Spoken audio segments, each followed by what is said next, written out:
Ever wonder what wild secrets lie behind your favourite TV shows? You think it's all glitz and glam on set? Oh no. From a future psychiatric patient masquerading as a pop star making an appearance on one of the most acclaimed TV series of all time to Bryan Cranston's weirdest pre-Breaking Bad gig, these behind-the-scenes stories will make you question everything you thought you knew. So sit back, grab your popcorn, and prepare to be shocked, amused, and possibly a little disturbed by the 9 craziest facts behind the biggest TV shows that will make you think twice about watching Netflix. Because these next facts are chilling. I hope you'll see what I did there. Now down the rabbit hole we go. Fact number 1. Ramsay Bolton was almost Jon Snow. You know that dude in Game of Thrones who finally got what was coming to him in season 6? That guy whose guts everyone loves to hate. That diabolical fiend that finally got those same guts eaten by his own hounds. If your answer is the dwarf guy, then I don't think we watched the same series. Iwan Rheon, who plays Ramsay Bolton, was almost cast as Jon Snow, dubbed by fans as the actual worst character on television, seconded only by that blonde-haired product of incest, Boy King Joffrey. Rheon originally auditioned for the part of Jon Snow, but one of the producers must have looked at him and said, "I hate this dude's guts.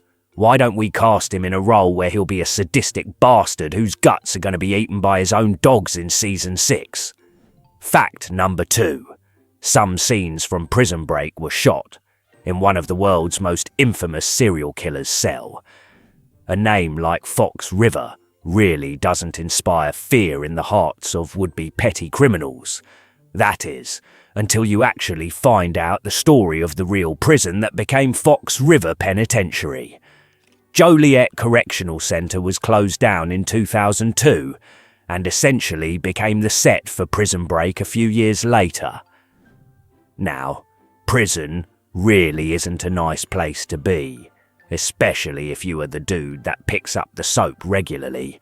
But when filming commenced, Dominic Purcell, who played Lincoln Burrow, thought the best cell to be his bedroom with bars was one that belonged to one of the most vicious serial killers the world has ever known, John Wayne Gacy. Gacy tortured and murdered at least 33 young boys. He may also be the reason why some kids are scared of clowns, as he used to dress up as a clown for charitable events, calling himself Pogo the Clown, presumably because all the best clown names were taken. During production, many crew members from Prison Break refused to enter the cell, cause who wants to risk being attacked by the ghost of a psychotic clown? Fact number 3. The Biggest Loser has more successful marriages than The Bachelor and The Bachelorette. Who says being fat is bad for you? Girl, if he really don't love you for your curves, you need to kick him to the McDonald's curb. The Biggest Loser, which ended with season 18 a few years ago, was undeniable proof that being fat increases your blood pressure, but it also increases your chances of meeting the man or woman of your dreams. We call this a fat chance. The Biggest Loser has given birth to more successful marriages than The Bachelor and Bachelorette, which, as you may have noticed by the name of the show, the aim is to produce more successful and lasting marriages than a show about losing weight. Both The Bachelor and Bachelorette, out of 15 marriages, have a total of 7 couples that are still together, while The Biggest Loser to date out of 5 marriages has 3 successful ones under its tight belt. Percentage-wise, that's a 46% success rate for the people who found their partner in a show. That's the emotional equivalent of a gangbang, while the former fatties have a 60% success rate. Fact number 4. Lady Gaga appeared in The Sopranos when she was 15, before having a feud with Madonna, touring with a circular piano, wearing a meat dress, and starring in a Joker movie that we all had to awkwardly find out wasn't about the Joker. Lady Gaga, believe it or not, was once a little girl. When she was 15, she made a guest appearance. Nah, wait. Considering she wasn't famous then, to put it in more brutally honest terms, she was a bloody extra for an episode of The Sopranos. The episode was titled The Telltale Musadel, and I'm sure that was because in her extra role, you could already tell that this girl is going to be a deranged meat dress-wearing diva one day, and whatever the hell a Musadel is. Fact number 4. About 90% of Breaking Bad's cast appeared on Seinfeld. Before Heisenberg hung out with Jesse Pinkman, he did that with Jerry Seinfeld. And he isn't the only one. A good number of Breaking Bad's cast appeared on Seinfeld, from Anna Gunn, who starred as one of Jerry's girlfriends. Bob Odenkirk, Jessica Hecht, Larry Hankin, and many more at one point in time appeared on the sitcom. You'd almost think Seinfeld is a prequel to Breaking Bad, as well as an Illuminati conspiracy theory, which brings us to our next secret fact. Fact number 5. Walter White was a Power Rangers fiend. Bryan Cranston, who the world came to know as the evil methamphetamine cooking genius, Heisenberg, is one dude who Deadpool would be proud of for sticking to his passion, and only getting his big bad break when he was in his 50s. Before that, he starred in a lot of interesting obscure roles, but since this is meant to be funny, I won't bother you with all of that. If you are looking for motivational crap to keep you delusional and trying your luck as a rapper until you are 73, wrong YouTube channel.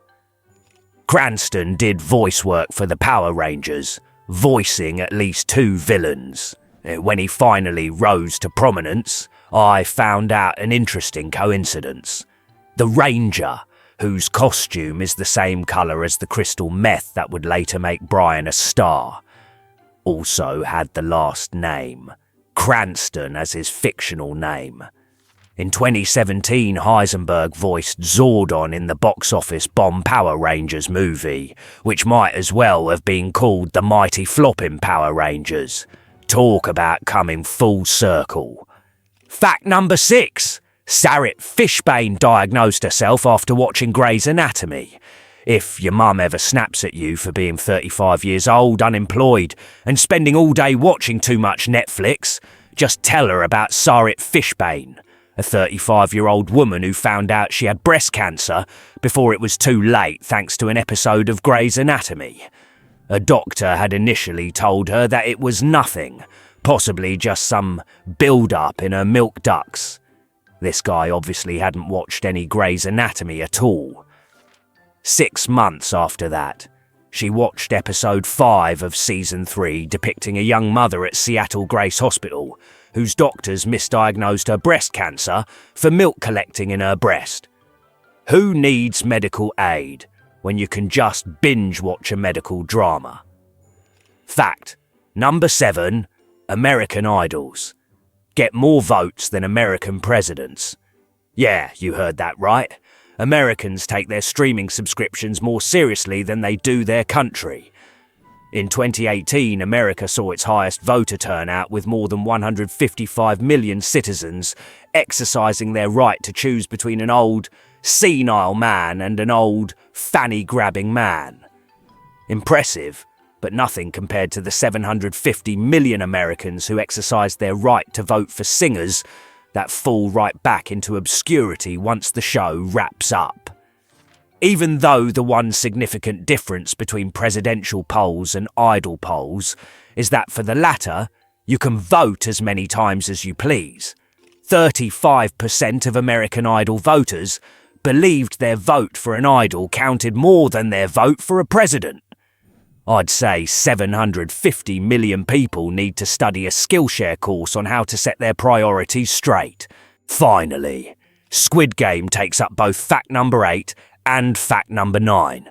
You might think creating a hit show just involves some wild script writing and a director sipping iced coffee while yelling, "More blood!" But for Squid Game creator Hwang Dong-hyuk, The reality was way darker, like losing teeth from stress dark. Yep, he reportedly lost 6 teeth while writing the script because he was that stressed out. Imagine your dentist asking, "So what happened here?" And you're like, "Oh, just trying to perfect a script for a show that's like a school sports day, but instead of winning a gold star, you get to live. And instead of a stern teacher, there are faceless assassins." Let's not forget the iconic tracksuits that practically screamed "I'm poor," and "I'm playing twisted games for cash." Those cheap tracksuits gave some of the cast actual allergies. You sign up for a hit show, and you end up itchy, scratching yourself, and wondering if the prize money will cover your next dermatologist appointment. The glamorous world of showbiz. Squid Game wasn't just a social commentary on capitalism. It was a full-contact sport. One that will take your teeth, skin, life, and maybe a little bit of your sanity. Look, you've made it this far, which means you either loved this video or you hate watching it to fuel your next angry comment. Either way, we're besties now, so why not hit that subscribe button and join the chaos? I promise, subscribing won't stress you out like writing Squid Game, and it definitely won't give you a tracksuit rash. Come on, smash it like She-Hulk smashing her own ratings. See you in the next one.